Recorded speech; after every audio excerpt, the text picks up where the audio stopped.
Welcome back, everyone, to another FF Plus episode covering the Sundance Film Festival of 2023.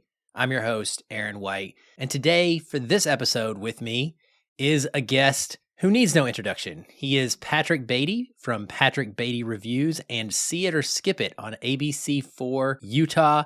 Patrick, thank you for joining me. Hey, Aaron. Hey, I'm so glad to be here. I'm glad to have met you in person during Sundance 2023. You, my friend, were the king of that mountain. Oh, my goodness. Oh, gonna make me blush. I'm glad we're not on camera. Thank you, man. I gotta admit, that has to be one of the best things about attending a festival. It was my first one in person, and getting a chance to actually, give each other a hug, shake each other's hands, not just you, but a whole group of different critics who've interacted for many years, even on Twitter and on social media. And we've done podcasts together and stuff. And it was so awesome to get a chance to experience these movies and this whole vibe of what Sundance is together. So I agree. That was a blast. Well, I'm excited because you have actually picked a couple of movies that I'm not super high on. And I'm wanting to get your perspective on them because maybe I missed something. And so far, up until now, the episodes I've done, I've done all these on ones that I just really, really liked, and this is a little bit different for me. But before we get to the movies, I wanted to share more with the audience a little bit about you. What is it that you do as far as film criticism goes and your job? Where can people find your work? All that good stuff.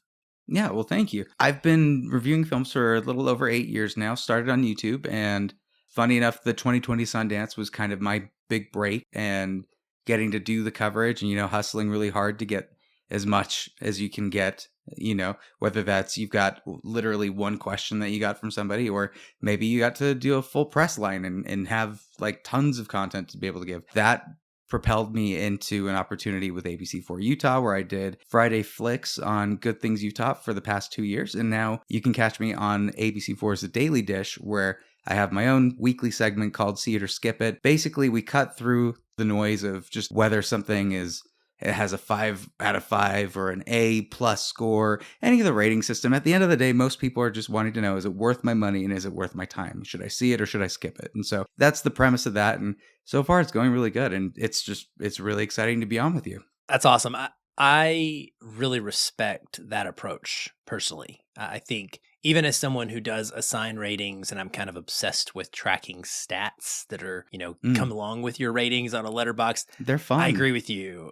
But it really does boil down to your friends and your family who are only going to watch 15 new movies every year, maybe 20 if you count at-home stuff on Netflix, and who may only go to a theater 5 times in 12 months. You really have to be a little more selective and to tell them truly, it's this simple. Just, are you going to enjoy it or are you not going to enjoy it? So I like that a lot. You said, earlier we did get to meet each other in Sundance. So I know you were on the ground. You were in person.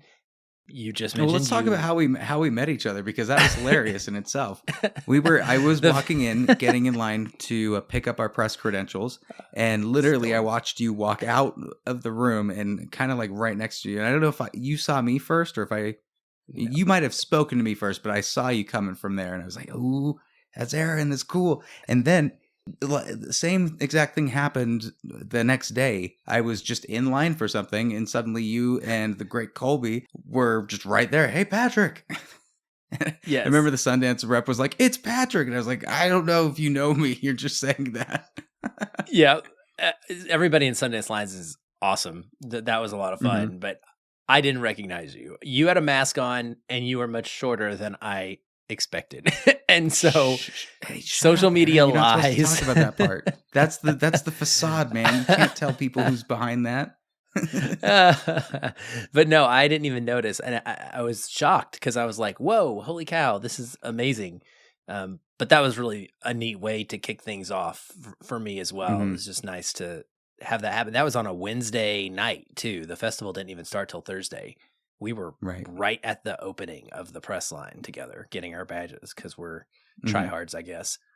And Um, got some really great memories in these screenings. Hopefully we'll get to talk about some of them.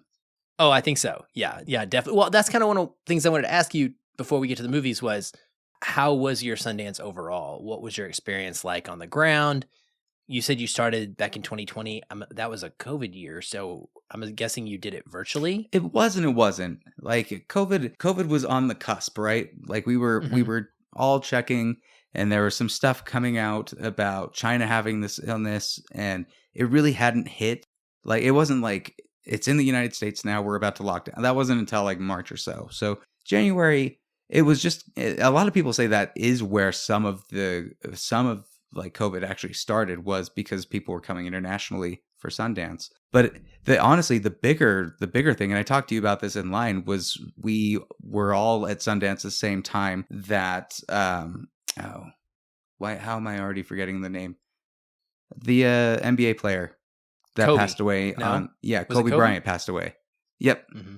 So it was during one of the screenings, so everybody had their phones up and they saw what happened, saw the news report. That had hit people way harder than there was reports of COVID coming out. It was much more about Kobe Bryant. Wow. Yeah, I can't even Mm. imagine that. Um, But as far as the so work goes, like I really hustled for that one. But then when those two online years came, I think mhm. last year I had watched about 50 screenings, and the year before was probably around 30s, 40s. So I've been really pushing, and this was the first year where I had a bout with COVID, literally 2 weeks before, and I was still just like I did not have time to prep for it. Didn't have time to do a lot, so I really just leaned into just being with critics, interacting with people, networking, doing some of these press lines, and just like not giving myself pressure to be like, you got to knock out 30, because I knew the quality would just deteriorate once I got like the 20s or so. So there, I still watched quite a few, but definitely not as strong as I was going before.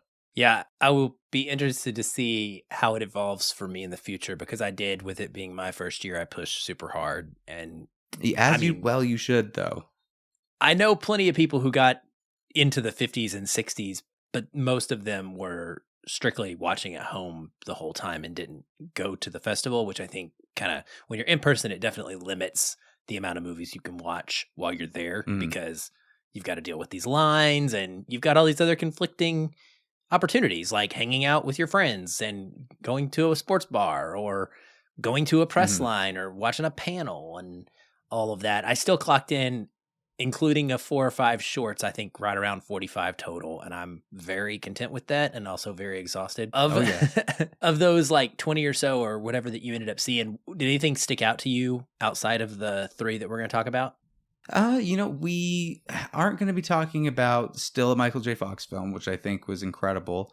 Me personally having some experience with my stepdad having Parkinson's, it just was heartbreaking, but it was also um, heartfelt. Like you see the all of the lengths that Michael J. Fox had gone to just to stay positive for the better part of 30 years of this illness that maybe is impossible to face. You're looking at the future, and you can see where it's going, and how do you stay positive through that. So I found that fascinating. A film called Radical was incredible, about the sixth grade students at the Jose Urbina Lopez Elementary School, having the teacher Sergio Juarez, who is the same teacher from Coda. Shout out for Coda. He was incredible in this. It's a, maybe you would call it a more formulaic, like teacher inspires the students type story, but man, when those are done well, they really stand out, and I think that was one of them. And then the one that really broke me more than anything was 20 Days in Mariupol. I don't want to talk too much about it, just because even talking about it just messes me up. But yeah, the first 20 days of the Ukraine war, and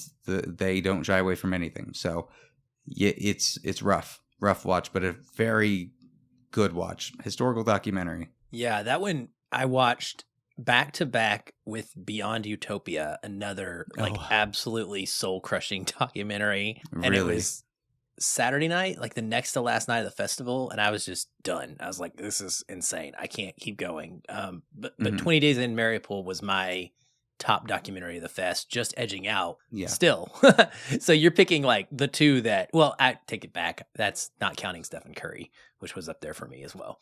But 20 Days is just, it was unreal. The way that this journalist and his team are embedded, and they make the story not about them. It's real, I think, historically impactful documentary storytelling where they truly are just following what's happening and trying to stand back and be as impartial observers as they can, but getting it on camera. And I was thinking to myself the whole time I was watching it, as hard as it is, because it does feature very real death and very real child death that is hard to watch. But I'm grateful that we live in a time of technology where this can happen, because when you can see it like this through their eyes of someone that's right there experiencing it, you kind of are unable to be swayed by lies anymore. And, you know, what's that famous quote? History is written by the victors.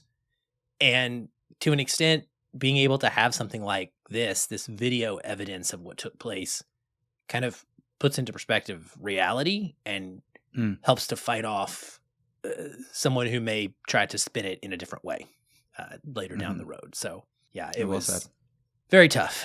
So speaking of dying, we're going to jump into our three.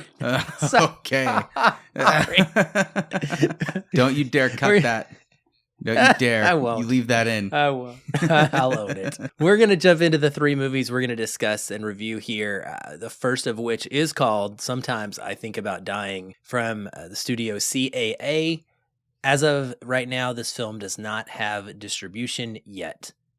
It stars Daisy Ridley, Dave Marege, Parvish Chena, Marcia DeBonis, Meg Stalter, and Brittany O'Grady. It is directed by Rachel Lambert. It is written by Kevin Armento, Stephanie Abel Horowitz, and Katie Wright Mead. It runs about 91 minutes. What's it about? Fran likes to think about dying. It brings sensation to her quiet life. When she makes the new guy at work laugh, it leads to more. A date, a slice of pie, a conversation, a spark. The only thing standing in their way is Fran herself. Now, I'll be honest, I don't have a lot to say about this one because, well, not a lot actually happens in this movie. One thing that it does is depict life working in a mundane office environment and the introvert struggle to connect with others very, very well. As a lifelong admin professional and a person who is largely head down when I'm at work, I can speak from experience and say that I could relate. The question for me is whether accuracy of the setting equals entertaining. And for me, it was mostly a no. For quite a while, the main character, that's Daisy Ridley's Fran, doesn't even speak. I want to say she goes maybe like 30 minutes before we hear words come out of her mouth. And while it nails the kind of vibe of people just having meetings and answering phones and shuffling papers around and ordering new supplies, etc., it's not very compelling to watch. Daisy Ridley does give a very patient and controlled performance that I think effectively shows us a person who is kind of unable to find joy in her day-to-day life and unable to find any joy in those around her.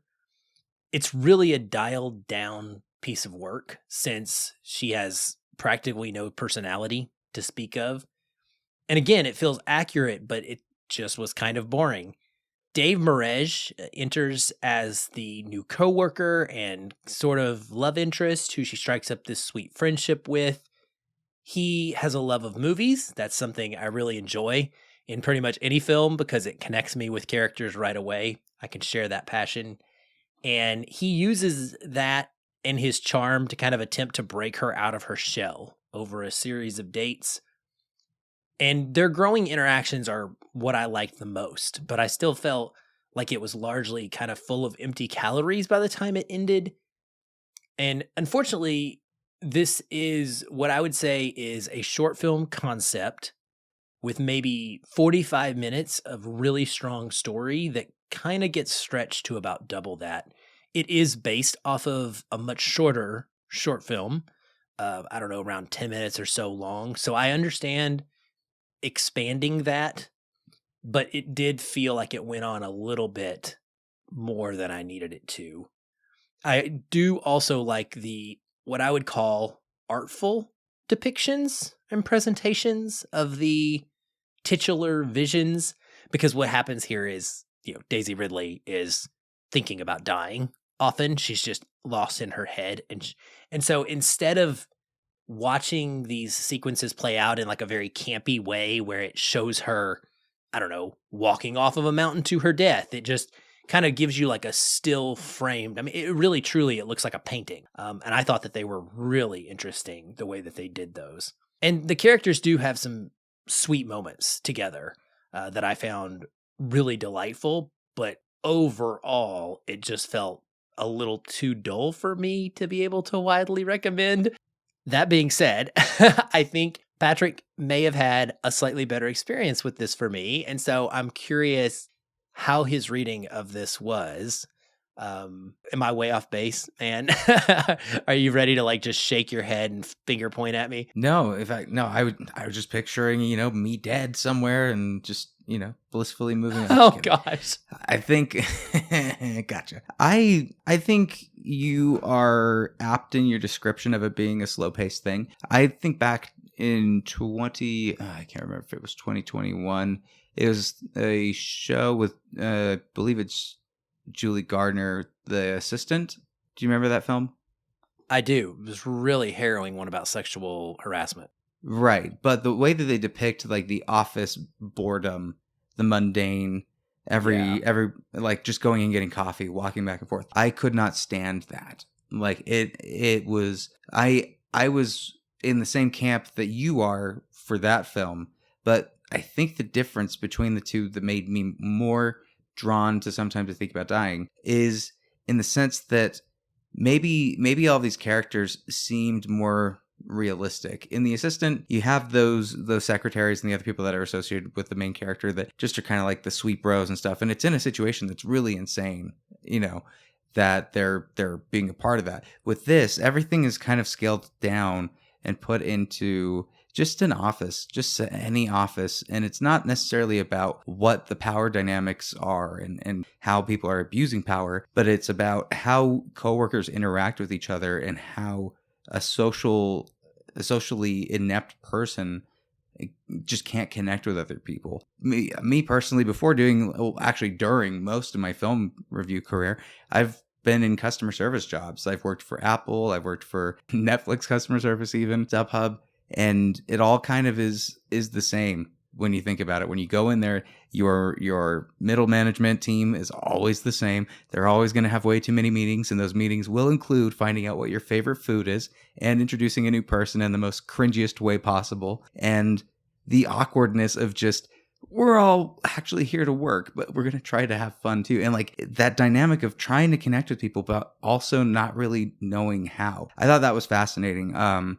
There are some really great side characters. I think Parvish Chino was hilarious in it. He was definitely like the MVP as far as the comedic timing and stuff. There's a murder mystery scene that I thought was incredible. I think, again, it's a kind of rain in a drought where most of it is very drab and a little bit slower, but when you see Daisy Ridley's character start to just open up a little bit, you root for her so much in this to just have any type of connection. To me, that's where I feel the film succeeds, because at the end of the day, you are rooting for these characters, whether or not they actually get to that point where you feel like they're going to be going off into the sunset. I don't necessarily agree if we would be getting to that point. I think it's a lot more of we'll wait and see what happens. Kind of like Once, where maybe they don't end up together right at the end, but they're at a starting point, But that's my thoughts. I think that the beauty of these kind of films is that people can go in and get completely different experiences. Were you seeing this one in the theater or online? I saw this one at home, I think. Okay. Yes. And see that right there. I saw it in the theater, so it could very well be the communal experience helped enhance those moments of the drab, because some of those were funny. Yeah, I agree. I love that you pointed out the murder mystery party, because I actually referenced it the other day. My daughter just this past weekend, went to a murder mystery party, her first ever one at college, and she was explaining it back to me, and I was like, oh, that reminds me of this movie I just saw where this girl did blah, blah, blah, blah, blah. And you're right. I think it does highlight those moments where someone truly does, like an introvert has a spark, and you can see it, and you can feel that they are sort of wanting to kind of burst out of that is still uncomfortable for them, and they don't know how. Yeah. That social anxiety, it comes from Dave Mareg as well, because he's not necessarily, an introvert. I would consider him an introverted extrovert, where he's really pushing. He wants to connect with people, but he seems to really he doesn't connect in the right way. You know what I mean? When they talk about his relationship history, that kind of leans credibility to, well, this guy tries to connect, but he's doing it in all the wrong ways and hasn't seemed to figure it out quite yet. Daisy Ridley is the same, but on the other side of that coin. And I thought that was really fascinating to have them explore their relationship together. Yeah, I agree. I thought that they worked well together as a pair, for sure, the way the characters are created and the performances. I mean, there are some moments genuinely in there where you're like, this is really, really sweet. And I hope this goes well, especially when she's making fun of the movies he likes. I thought that was quite, because she's very blunt and to the point. She doesn't, she has some social awkwardness to her, even when she does speak up. So that was funny as well. But I think you're right too. Like, I watched it at home, and had I watched this in a theater, I would have had no distractions, and I would have been forced to 100% fully give it my attention. And this is always a problem when you watch any sort of movie at home, is there's just too many other things that can take your attention, even if it's just drifting away from the screen to look at the dog chasing the cat, or I'm just going to go use the bathroom and maybe I won't pause, and so, yeah, that definitely has an effect for sure. I like the name Fran, though. That was hilarious. Let's give Daisy Ridley Fran. Yeah. She does a good job. I'm excited for her to eventually, I hope, get some more leading roles and maybe break out of this. She has a film that she's exec producing, and I believe she'll be starring in too. So look out for that. Okay, good. I hope so.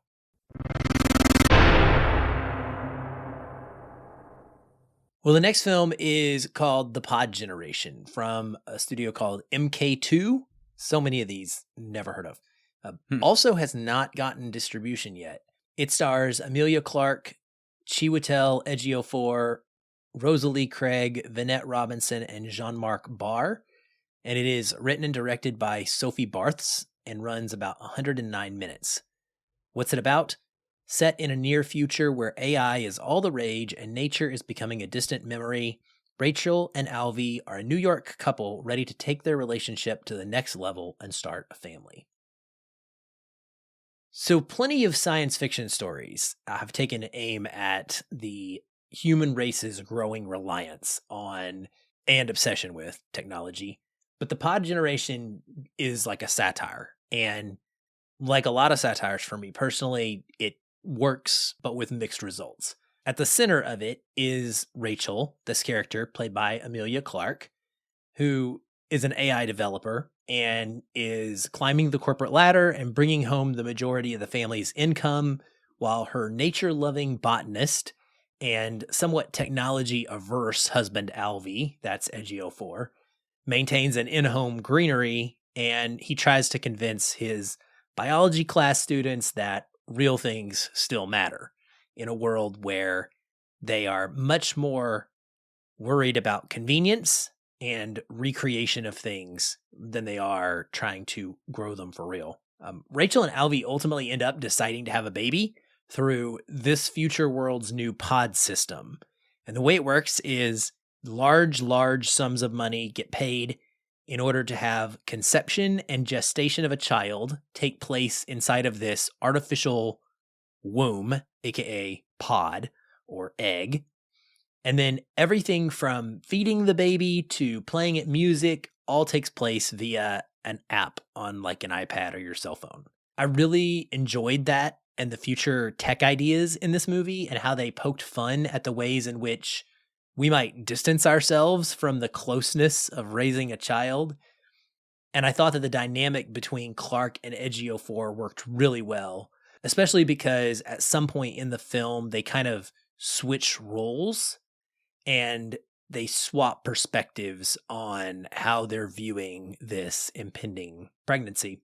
As for some of the depiction of motherhood in the movie, director-writer Sophie Barth said during the Q&A that some of the film actually came from her own crazy nightmares during pregnancy, and I think that that shows through in the script because it's extremely thorough in capturing as many different potential experiences that a couple can have while going through the pregnancy process as possible. The film tries to balance comedy and drama, but I don't think it does so very well.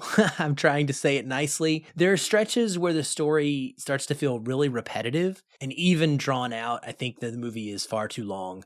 And while there's a lot to laugh at, like how the world uses these gigantic AI eyeball devices to do everything from pick out their clothes that they wear to serving as literal therapists instead of humans, the commentary kind of felt really surface level to me. And it was pointing out things and laughing at them rather than trying to examine them on a deeper level that might result in some sort of revelation of some kind. The ending, we see the couple eventually make some choices, and I personally felt like there would have been more serious consequences for what they chose to do. And so it felt a little bit like an abrupt letdown for me. And so the highlights for me, however, not counting staring at the back of Amelia Clark's head for 2 hours because she sat directly in front of me, and let me tell you, in the moment, that definitely heightened my experience. But Ejiofor's performance was a humongous standout. His character's initial reluctance to the idea of the pregnancy and eventual change of heart was really played with great dramatic nuance and also incredible comedic timing. We don't really think of Ejiofor that much as a comedy guy, but man, he knows how to deliver a line. There's some definitely interesting ideas here and depictions of what it might be like to live in a world consumed by artificial convenience, but I don't think that it's anything hard sci-fi enough to make you think of it very long beyond the parking lot, honestly. So it's a fun movie, and it's fine, but it was nothing mind-blowing for me. What about you? Well, geez, man, we're on the other side again for this. Pod generation is what if Comcast controlled your baby and had your baby I and like you that. forgot to return the router? That's a great. More than that, I do think there's a little bit more layers to it than we're giving it credit for here. I do think on the surface level, it's definitely like artificial nature versus like from the mother natural like nurturing of a child and what that does. But more so, I think it's the corporate takeover and kind of like almost branding themselves as positive for feminism and putting women first, but at the same time shackling them, especially in this film when it comes to how this company, because it's not Emilia Clarke's initial want to have this. Sure, she's been looking into maybe getting what they call a pod to be able to house a baby, but this gets sprung by the company that she's working for, who offers her a promotion. The only way for her to get that promotion is for her to do a pod rather than having a natural birth like Chiwetel Ejiofor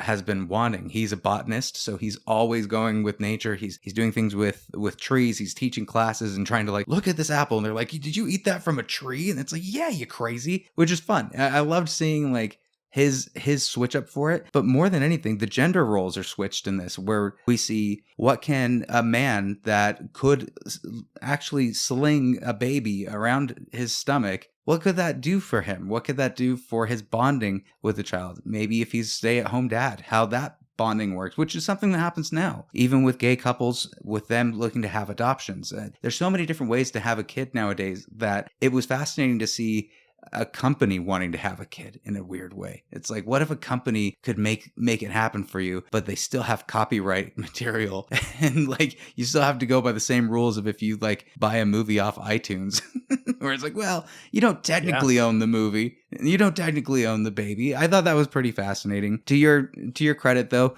maybe the conversations and the dialogue doesn't dig deep enough, and so it does feel a little bit more surface level when it comes to the two main characters and how they're going down this road. But in the end, I wasn't super disappointed with where it left off. I could assume that things were going to probably go bad for them for a little bit. If anything, just crazy return fees. You know, they're not Blockbuster. They're gonna mess you up with those return fees and late fees, and if it comes back damaged, you know, God help you. Yeah.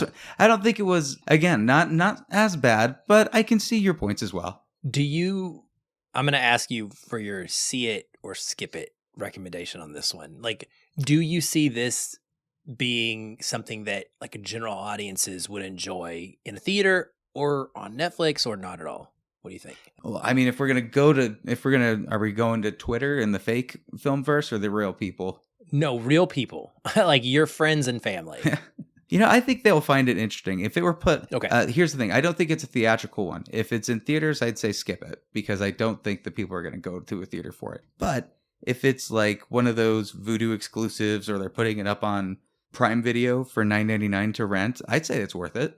Yeah, I would say that I think people will get something out of it too. I think the production design, I don't even know if I really mentioned it strongly enough, but the production design is beautiful. Yeah, it's very crisp. It's really neat looking, and I can't explain the eye that I tried to talk about, the AI eye, like eyeball. I can't really tell you what it looks like, but it is one of the most just unnerving and also hilarious things in the entire movie, because constantly you see them. You see small ones and then you see giant ones, and they blink. And every time they blink, the sound design in this movie is fantastic. Every time they blink, it's like clink. I don't know. I can't. That's a terrible sound, but it's like that wet. Yeah. Oh, it's so creepy, but also like feels like a natural evolution of Alexa.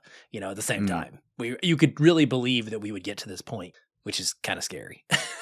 So, you know, I would say then the writing of this, because Sophie Barth did both. I think the writing might be a little bit weaker, but the directing is on point. I think this is a very good well-directed film. Yeah, I can get behind that for sure. Well, the third and final movie we're going to discuss, I know for a fact we align on. So that's why we put it here at the end. And this is Flora and Son, which has been picked up by Apple TV and will get a theatrical release, I believe. No, this is leftover notes from something else. It should, on though. My notes. I hope that it gets a theatrical release. I believe I was hearing July is when we should be seeing it. Okay, well, I hope so, for sure. Did it from the director? I think I heard. Yeah. Okay. Well, that's a good person to hear it from. Speaking of him, so anyway, the movie stars Eve Hewson, Joseph Gordon-Levitt, Oren Kinlan, and Jack Rayner, and it is written and directed by John Carney. The runtime is 94 minutes. What's it about? Single mom Flora is at war with her teenage son, petty thief Max. Encouraged by the police to find Max a hobby, she rescues a beat-up guitar from a dumpster and finds that one person's trash can be a family's salvation. My review: I met John Carney, so 5 out of 5. No notes. That's the end of the show, everybody. Yep, that's it.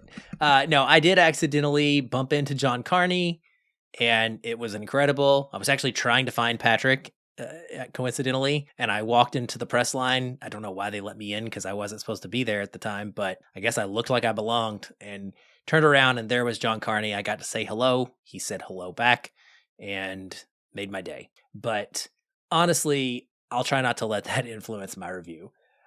John Carney has made a living off of crafting emotionally resonant and comedic and very romantic pictures that revolve around characters' love of music. And Flora and Son is no different.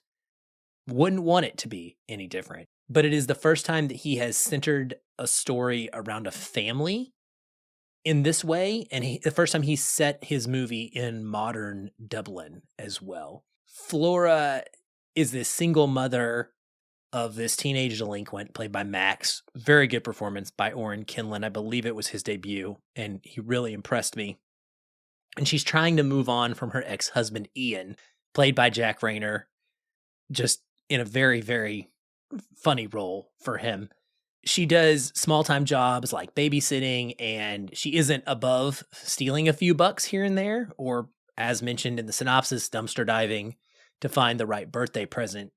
She genuinely wants to be a good parent, though, and Max makes it really hard on her by constantly getting himself arrested for theft and by lashing out at her extremely disrespectfully, to the point where when I was watching some of these scenes early in the movie, I just wanted to punch this kid. Like, how dare you talk to your mother this way, young man?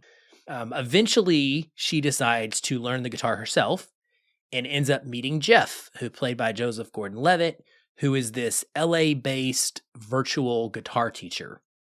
And they begin to form a relationship that slowly brightens her life in more ways than one. The film has some wonderful songs, but they're more the kind of song that I would say fits perfectly in the film for story reasons than they are the kind of songs that I expect I would be playing on repeat while commuting to work. For comparison's sake, Sing Street's soundtrack I can listen to on repeat just endlessly without any issues. This is not that kind of soundtrack for me. The finale song is really, really good. Some of them are a little bit cut short during the movie itself, but they fit well, but it's just not the kind of soundtrack that you might quite be expecting from a Carney film. But again, they're all enjoyable. They're all moving and or fun. Ultimately, I think that this movie feels like a celebration of messy mothers who are broken but still hopeful to raise a strong family, and also a little bit of a celebration of romantic dreamers. It offers an optimistic view on how we can still genuinely connect through screens. That was something that John Carney specifically mentioned was an intent for him when writing this one. Kind of plays out through that relationship between Eve and Jeff over their Zoom guitar sessions. And Eve Houston is a total revelation. For me, I had not had any exposure to her whatsoever, but my goodness, I thought she was just phenomenal, both as an actress and her voice as well as a singer. Gordon-Levitt, it's just nice to see him back on camera. He oozes charm, as you would expect. Jack Rayner, as I mentioned, a total hoot. And Kinlan holds his own, playing against all these veteran adult actors. It's a huge crowd pleaser. It ends by making your heart just pump up and your smile gets so big that your face cracks. And it's exactly what I wanted out of a John Carney movie. Yeah, I agree. John Carney's awesome, man. I love Sing Street. I listen to that soundtrack all the time. Once was a huge part of my high school, especially Falling Slowly. You play that song, and that's how you got your date. That's what I would do. That probably would take away my cool card now because I'd just be that white dude with the guitar that nobody likes that shows up to parties unannounced. But back then, it was cool. It worked out for little St. George me. But the thing that you pointed out was that this is definitely a different musical tone than Sing Street. It's not necessarily we're starting a band. It's a mom wanting to kind of triumph for herself, to like give herself a win when she has this ex kind of that's kind of telling her that she's a F up. She's got her son that's telling her that she's not doing anything right. All she's trying to do is get him out of trouble. But in doing that, she was able to find trouble herself with, interacting with Joseph Gordon-Levitt and starting an online romance. And I do think that was done excellently. I thought their chemistry was incredible. I loved the way John Carney was able to take the camera perspective from you watching them in a Zoom conversation and then whip that camera around and suddenly he's there in real life and seeing all of those really beautiful and touching moments. That's what showed really how that virtual experience can feel like they're right there with you. And that was really beautiful. It's not central to the music though. The characters are the center in this, and then the music comes secondhand from there. In fact, there's a song, it's probably only 3 or 4 songs for the entire, it would have to be an LP if they're going to put out an album, or there'd just be a ton of other random songs that we don't know yet. But yeah, I would say the only thing that it was pointed out to me later by a fellow critic, and he had mentioned that it just doesn't feel completely finished. And the more I thought about that, the more I was like, well, it ends abruptly, sure. And then the credits come in, and by the way, these are kind of like one of those Marvel films where you're like, stay for the credits because it's going to be worth it. You get another song, the song that you've been, wanting to hear for the whole duration, and it's wonderful. But it feels like there should have been more. Like there should have been maybe a good 20 more minutes of scenes that just don't exist, or maybe it was cut out. But I hope that they end up doing an extended cut. That would be amazing to watch. But otherwise, I still think this is a strong one. Have you seen Begin Again yet? Oh yeah, I've seen the major 3 films prior to this for sure. I would probably love all equate this a little bit to Begin Again more than Sing Street or Once. So it would probably go Begin Again, Flora and Son, Once, then Sing Street for me. With Sing Street being at the top, right? Yep. Yeah. I think that's how I would rank them as well. I think maybe that is how I did rank them in my letterbox. So we're on the same page. And ultimately, like John Carney, if you're someone that connects with his type of storytelling, his absolute joy and love for music and for people and messy romances, like the ceiling for a the floor for a John Carney movie is like really high. Right. Like it's almost always going to be good no matter what. It's just a matter of like we're comparing greatness versus goodness, I guess. And I think people are going to love this movie, and it plays and moves really fast. I think what you were saying is spot on though, especially with regards to the romance. It feels a little undercooked.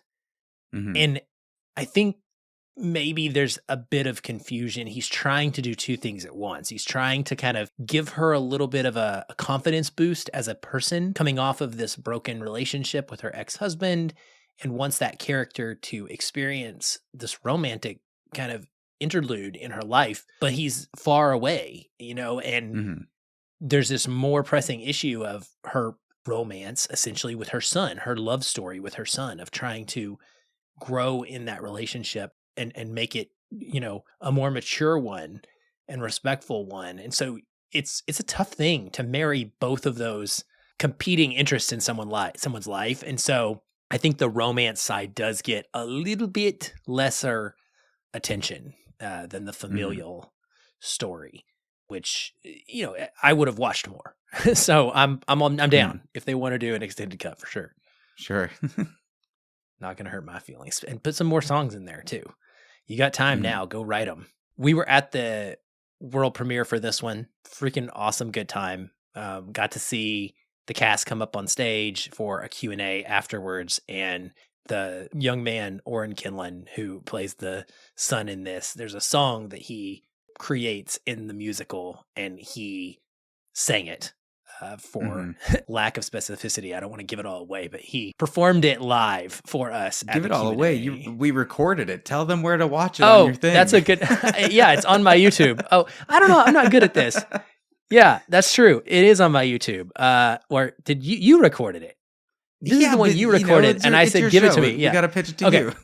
Yeah. So Patrick was kind enough to record this because he's very smart. And folks, throughout the whole festival, I was relying on Patrick, and I was learning a lot from him, thankfully, about how to be ready. This man would be like, there's Joseph Gordon-Levitt, boom, pop. And like he would be able to get the best photos in a second's notice, and he has great face recognition, which I do not. So, Joseph Gordon-Levitt's in a mask. It takes me a while to figure out who the heck. I saw those eyes squint. He's got that. He's got those, you're amazing. Iconic squinty eye smile that's just like, oh, yeah, that's him. Well, you grew up watching him for forever, too. 500 Days of Summer was like, it's problematic now, but back in the day. It's just like me singing on the guitar. It's problematic now, but yeah. Flora and Son will bring back playing the guitar in random spots again. I hope so. But yeah, like Patrick was saying, on our YouTube, Feelin Film's YouTube page, you can see the whole 17-minute Q&A with the awesome performance to end it all, and John Carney's just completely infectious energy. It's impossible not to fall in love with that man. He is such a great human being, I think. Well, with that said, thank you for being here, Patrick. Thanks for talking through these with me. I appreciate it. Please tell everybody where they can find your stuff on the web and or on TV if they are in Utah. Absolutely. Well, hey, whether you're in Utah or not, go to abc4.com, go to shows and click on Daily Dish. You'll be able to see my segments as they come up every Friday, 12:30. Maybe a little bit later in the day when they get that uploaded. If not, it'll be on my YouTube. So either abc4.com or patrickbeattyreviews.com. Either way, we update that regularly. And thank you again so much for having me, Aaron. And I look forward to being on more to talk more and have you on my side as well. Awesome. I will definitely be looking forward to that. Folks, this is not the last episode. There are still more to come, so be looking out for more Sundance recaps. I'll be back soon. Until then, keep watching and keep feeling film.